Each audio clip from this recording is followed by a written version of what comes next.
ng Maggi Magic Sarap. Yan, budbudan po natin yan, Maggi Magic Sarap na yan. So ayan, ang Maggi Magic Sarap po ay mahahanap o makikita sa ating mga tindahan, grocery at supermarket, no.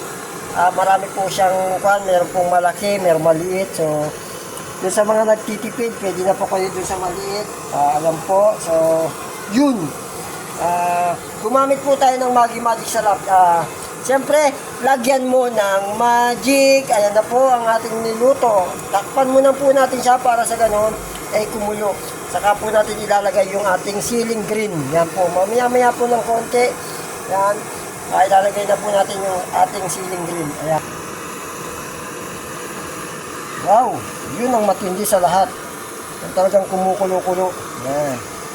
So ito po, ang inaano po natin dito ay maluto na ng konti yung talong, pati yung medyo matuyo yung ating isda, yung sabaw ng isda po pala. Yan, siyempre lagay na rin natin yung ating sili.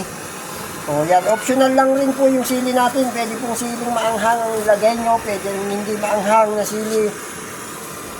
So kapag kaya nyo yung maanghang, pwede rin naman siling labuyo o sili, depende po yun sa inyong panlasa, yung ano ang masarap sa inyo. Masarap ba sa inyo yung maanghang, yung hindi maanghang? Optional po yan.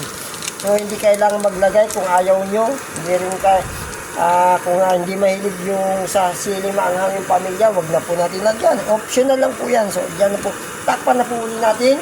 Siyempre shoutout po tayo, no, sa ating Pops. Ayan, si Anime World na Pops. Pops daw tawag niya sa akin. So shoutout sa iyo, Anime World, Ashley Nawal, at saka kay Cooks TV.